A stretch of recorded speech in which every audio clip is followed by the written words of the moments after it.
मैं समझती हूं कि कल रात जो बुज़दिल भारत ने रात के अंधेरे में हमारे मुल्क के पाकिस्तान के ऊपर हमला किया, वो पीपल्स पार्टी के ऊपर हमला नहीं था, वो PMLN के ऊपर हमला नहीं था, वो जमात इस्लामी या MKM के ऊपर हमला नहीं था, वो PTI के ऊपर या किसी भी सियासी जमात के ऊपर हमला नहीं था। वो हमला था, वो मेरे मुल्क पाकिस्तान के ऊपर हमला था।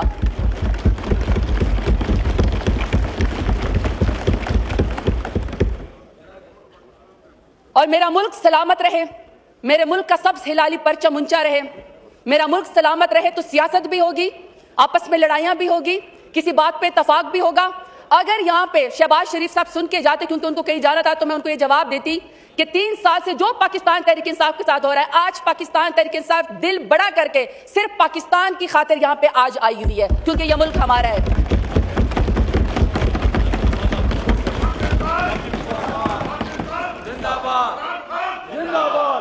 आज हमारा कोई जाती एजेंडा नहीं है, आज हमारी कोई अना नहीं है, आज हम आपसे कोई सवाल नहीं करेंगे, आज हम सिर्फ और सिर्फ पाकिस्तान की बात करेंगे।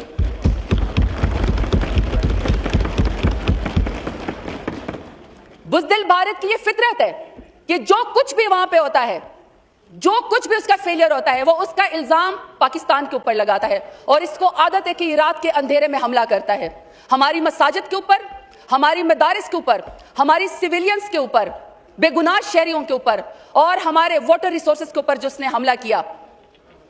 ये दुनिया को हमें बताना पड़ेगा।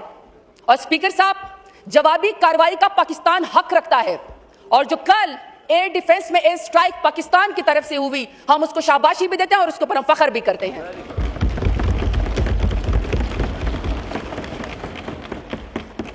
स्पीकर साहब, पाकिस्तान खुद दहशतगर्दी का शिकार है। पाकिस्तान में कोई ऐसी जगह महफूज नहीं है जिसमें पाकिस्तान में दहशतगर्दी ना हुई हो। हमारे लोग मसाजिद में महफूज नहीं, हमारे लोग इमाम बारगाहों में महफूज नहीं, हमारे लोग स्कूलों में महफूज नहीं, बाजारों में महफूज नहीं। कौन सा ऐसा लम्हा है? 80,000 से ज्यादा हमारे लोग वॉर और टेरर के अंदर पाकिस्तान के लोग जो है वो शहीद हुए, हमने कुर्बानियां दी। उसके बाद जब भी इंडिया एडवेंचर करता है, जब भी मोदी की वो RSS की हिंदुत्व जो उसके जहन के ऊपर सवार होती है, वो हर वाक़े का जिम्मेदार पाकिस्तान को ठहरा देता है। तो स्पीकर साहब, ऐसे मौका के ऊपर जब पुलगाम का वाक़या पाकिस्तान ने नहीं किया और अंधाधुन इंडिया ने उसका इल्जाम पाकिस्तान के ऊपर लगा दिया, और उसके बाद रात को कल उन्होंने बुज़दिलाना हमला भी पाकिस्तान के ऊपर कर दिया और इंडस वाटर ट्रीटी को भी उन्होंने खत्म कर दिया। ऐसे में स्पीकर साहब, अगर यहाँ पे शहबाज शरीफ साहब होते तो मैं उनको ये जरूर मशवरा देती। कहते हैं ऐवान में नाम नहीं लेना चाहिए, लेकिन बिलावल भुट्टो जरदारी साहब यहाँ पे बैठे हुए, और यहाँ पे अगर मौलाना फजल रहमान साहब भी बैठे तो मैं उन सबको एक मशवरा देती कि अगर राहुल गांधी जो कि राइवलरी है उसकी मोदी सर से, अगर मोदी उसके पास चल के जा सकता है पुलगाम वाक़ये पे जो कि झूठा है पाकिस्तान के खिलाफ बयान स्ट्रेंथन करने के लिए, तो मेरा ख्याल में कि शहबाज शरीफ को, नवाज शरीफ को, जरदारी साहब को, सबको इमरान खान को अपने साथ बात करनी चाहिए, इमरान खान को बुलाना चाहिए, इमरान खान के पास जाना चाहिए, क्योंकि यही कौमी यकजहती का मौका है। और मैं उसकी रीजन आपको बताती हूं। एक एक्स प्राइम मिनिस्टर और पाकिस्तान का सबसे बड़ा स्टेक होल्डर और वोट उसने लिया है, तो मेरा ख्याल में जब हमने अपनी अनाज छोड़ी है, जब हमने अपनी जिद छोड़ी है, तो मेरा ख्याल है कि आप लोग भी अपनी अना रहने दें, आप लोग भी अपनी जिद छोड़ दें। पाकिस्तान की खातिर आप तमाम पॉलिटिकल पार्टीज के APC बुलाएं, और इमरान खान के बगैर APC ना हो, आप इमरान खान को भी प्लीज बुलाएं, अपना दिल बड़ा करें।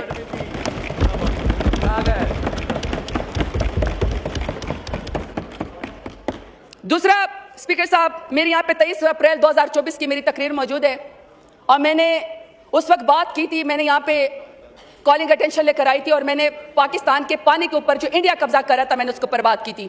उस वक्त मेरी बात को लॉ मिनिस्टर साहब ने डिनाई किया था, लेकिन चूंकि अब इंडिया पाकिस्तान के खिलाफ टेररिज्म कर चुका है, मेरे स्पीकर साहब ख्वाहिश ये है कि बजाय इसके कि हम यहाँ पे बहुत सारी जज्बाती तकरीरें करें, उससे बेहतर है कि कोई लायामल दे। और मेरी ख्वाहिश ये भी थी कि वज़ीर आज़म साहब यहाँ पे क्लियर एंड कट मैसेज देते, हमें बताते कि आगे का अगला हमारा लायामल क्या है। मैं समझती हूँ कि पहला पॉइंट हमारा इस वक्त ये होना चाहिए कि हमें अपने डिप्लोमेटिक जितने भी फोरम हैं, इस वक्त मेरे ख्याल में यहाँ पे फॉरेन मिनिस्टर साहब और डिप्टी प्राइम मिनिस्टर साहब बैठे हुए हैं, हमें वर्ल्ड बैंक को इन्वॉल्व करना चाहिए, क्योंकि इंडस वाटर ट्रीटी का जो है वो जो उस वक्त ये पास हुआ था, उसकी जो गारंटी थी वो वर्ल्ड बैंक ने दी है। हमें वर्ल्ड बैंक से जाके बात करनी चाहिए कि आपने ये इंश्योरिटी कराई थी, आपने ये गारंटी दी थी, पाकिस्तान ने अपने हिस्से का पास रखा लेकिन इंडिया ने उसको तोड़ा, तो हमें जो है इसको उसको वो करना चाहिए, अपने साथ इन्वॉल्व। दूसरा, हमें UN को ICJ में जाना चाहिए और हमें स्पीकर साहब इंडियन इमिग्रेशन पे बात करनी चाहिए। इस वक्त मेरा ख्याल है कि जितना भी हमारा फॉरेन ऑफिस है, उनके डेलीगेट्स और जितने भी पाकिस्तान में किसी भी तमाम मुल्कों के जो डिप्लोमेट्स इस वक्त पाकिस्तान में काम कर रहे हैं, उन सब के पास हमारे फॉरेन मिनिस्टर से डेलीगेशन जाएं, वहां जाके बात करें और मोदी की करतूत और ईमान की करतूत बताएं। अल्लाहु अकबर,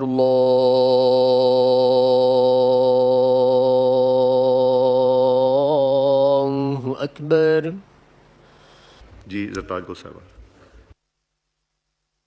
कि हमें इंडस ट्रीटी सेल जो है, हमें परमानेंटली एक इंस्टीट्यूशनल बॉडी क्रिएट करनी चाहिए।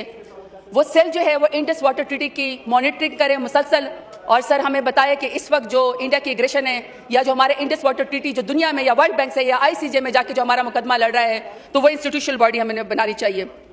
सर मेरा अगला पॉइंट ये है कि हमारे दौरे में हुकूमत में नेशनल वाटर पॉलिसी आई थी, हमें उसकी इम्प्लीमेंटेशन को इंश्योर करना चाहिए सूबों के साथ।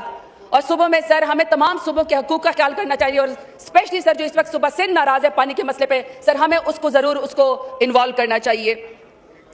फिर सर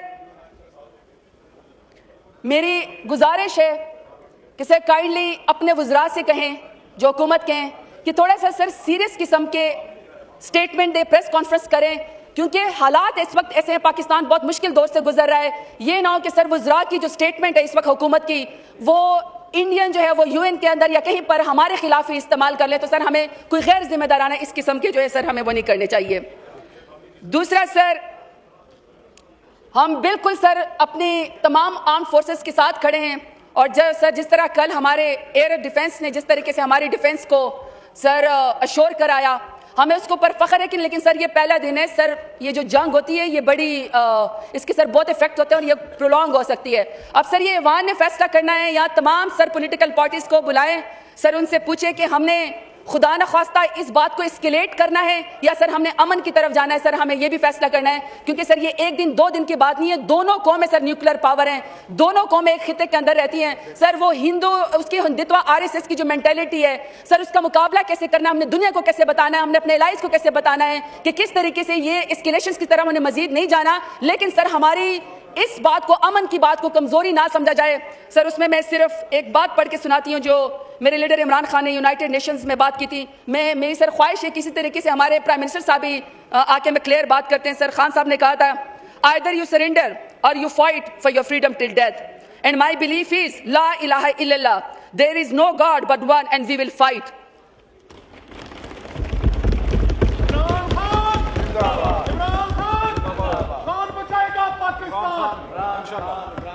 बहुत शुक्रिया स्पीकर साहब। पाकिस्तान जिंदाबाद, पाकिस्तान जिंदाबाद, पाकिस्तान जिंदाबाद, इमरान खान जिंदाबाद। अल्हम्दुलिल्लाह।